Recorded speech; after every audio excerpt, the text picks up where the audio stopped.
बादब बामलाहजा में मैं फजल इमाम मलिक। तो अब नेपाल भी हमें आंख दिखा रहा है। कई दिनों से इस तरह की चर्चा थी कि नेपाल और भारत के रिश्तों के बीच कहीं खटास पैदा हो गई है।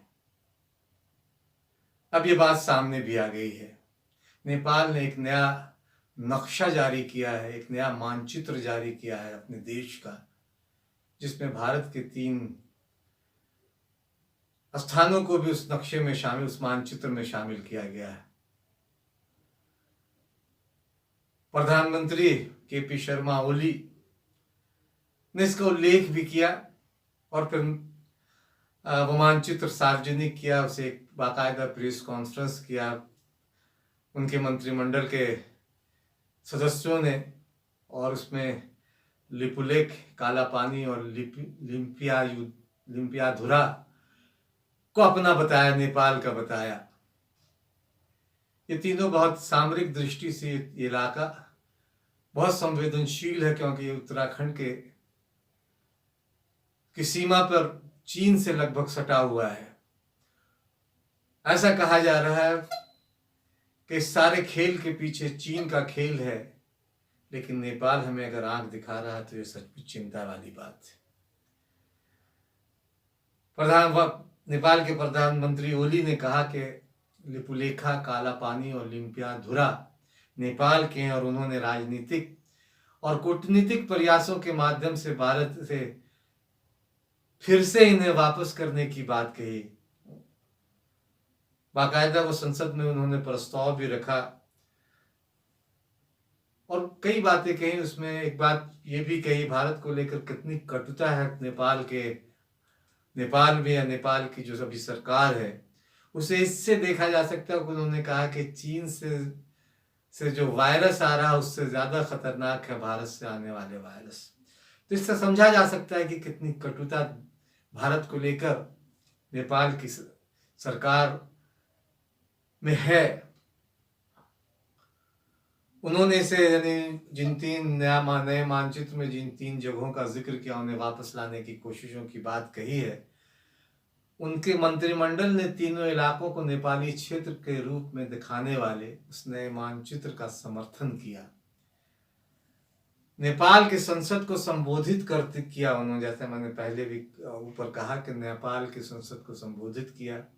ओली ने कहा कि ये तीनों क्षेत्र संबोधित करते हुए, संसद को संबोधित करते हुए कहा कि ये तीनों क्षेत्र नेपाल के हैं, लेकिन भारत ने अपनी सेना को वहां रखकर एक विवादित क्षेत्र बना डाला है। और फिर उस कोरोना वायरस का भी जिक्र किया, जिसमें भारत को ज्यादा खतरनाक, भारत के वायरस को ज्यादा खतरनाक बनाया चीन से। तो जो जानकार है वो मान रहे हैं कि इस पूरे खेल के पीछे चीन का ही खेल है, जिसे हम फिलहाल भारत इसे लेकर चौकन्ना नहीं, और चौकन्ना है भी तो इस कोरोना काल में लगभग नेपाल की ये धमकी कहीं नेपथ्य में चली गई है, नेपाल की ये बातें कहीं नेपथ्य में चली गई। नेपाल ने जो मानचित्र सार्वजनिक किया है, ये बातें नेपथ्य में चली गई हैं। देश में इस पे चर्चा बहुत कम हो रही, जबकि होनी चाहिए। तो नेपाल भारत को कसूरवार मान रहा है वो। और इतना ही नहीं, उन्होंने ये भी कहा कि भारत ने अपनी सेना तैनात कर वहां नेपालियों को वहां जाने से रोक दिया है। हालांकि इस बीच खबर ये भी आई कि भारत ने जो नेपाली उत्तराखंड की सीमा में बसे नेपाल के जो गांव है, वहां के रहने वाले भारत में आते हैं, वहां कामकाज की तलाश में आते हैं। इस कोरोना काल के संकट में जब यहाँ, तो वो अपने नेपाल वापस जाना चाह रहे थे, लेकिन नेपाल की सरकार ने उन्हें अपने ही देश के नागरिक को अपने देश नेपाल आने से रोक दिया। अभी ये खबरें भी आई, लेकिन वो आरोप दूसरा लगा रहे हैं। उन्होंने कहा कि भारत ने अपनी सेना को तैनात कर वहां नेपालियों को उन 3 जगहों का जहां जिक्र किया वहां आने से रोक दिया है। ओली ने भरोसा जताया और कहा कि नेपाल सरकार उन क्षेत्रों को पुनः प्राप्त करेगी और इसके लिए हर स्तर पर कोशिश करेगी, राजनीतिक स्तर पर भी और कूटनीतिक स्तर पर भी। नेपाल के कैबिनेट की बैठक हुई। बैठक में भूमि संसाधन मंत्रालय ने वो नक्शा नेपाल का वो संशोधन नक्शा जारी किया और उसका समर्थन कैबिनेट का मिला।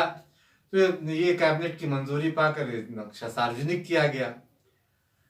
इससे पहले 8 मई को एक घटना घटी थी, उसका जिक्र उल्लेख करना जरूरी है, क्योंकि इससे इस घटना को और इस नक्शे इस मानचित्र वाले घटना को इससे जोड़कर देखा जा सकता है कि 8 मई को ही भारत ने उत्तराखंड के लिपु लेक से कैलाश मानसरोवर के लिए सड़क का उद्घाटन किया था।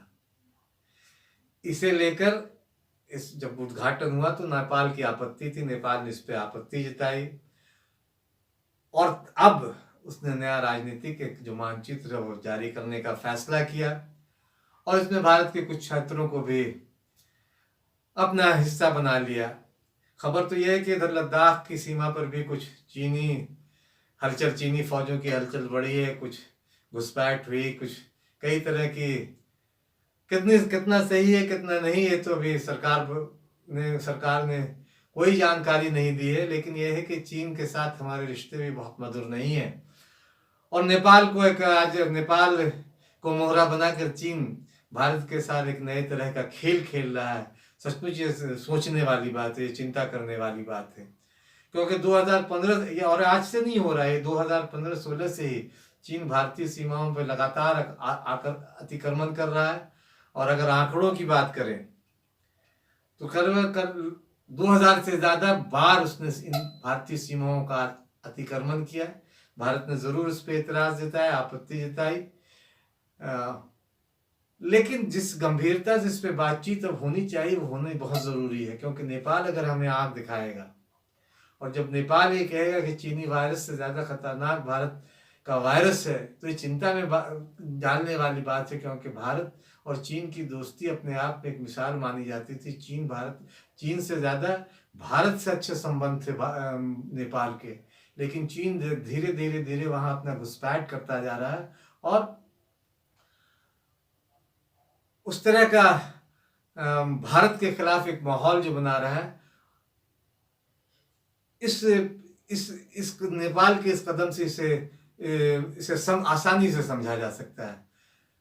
तो जाहिर है कि ये एक हालांकि नेपाल के इस कदम पे भारत सरकार ने बहुत कड़ी आपत्ति जताई, कड़ा एतराज जताया और कहा कि उन्होंने अपनी सीमाओं का अतिक्रमण किया है और इस पे बातचीत होगी, समय रहते हुए बातचीत की जाएगी नेपाल से और बातचीत हो जानी चाहिए।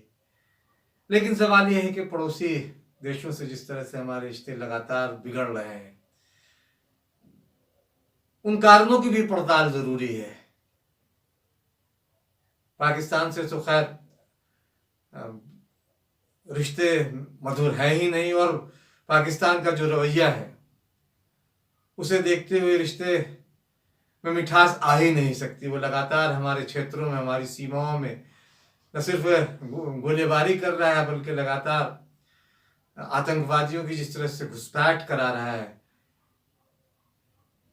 और जो एक माहौल कश्मीर और जम्मू कश्मीर में बनाने की कोशिश पाकिस्तान कर रहा है वो बर्दाश्त के बाहर है। इसलिए पाकिस्तान के साथ तो संबंध अगर सुधरे तभी सुधर सकते हैं जब तक पाकिस्तान अपनी इन हरकतों से बाज ना आए। लेकिन नेपाल हो, बांग्लादेश हो, म्यांमार हो, श्रीलंका हो, इन छोटे देशों से हमारे संबंध बेहतर बने, इसके प्रयास जरूर होने चाहिए। नेपाल अगर आज आंखें दिखा रहा, आंखें तरेर रहा, आंखें लाल कर रहा है तो इस चिंता को इसके पीछे के कारणों को भी समझना होगा और उसकी तह तक जाना होगा और फिर संबंधों को फिर से उस पटरी पर लाना होगा जहां हमारा नेपाल और भारत के संबंध पहले से थे, क्योंकि सामरिक दृष्टि से भी नेपाल का हमारा दोस्त बना रहना बेहद जरूरी है। आप भी सोचिए और आपको अगर ये बातें ठीक लगी हों तो इसे लाइक शेयर और सब्सक्राइब करें।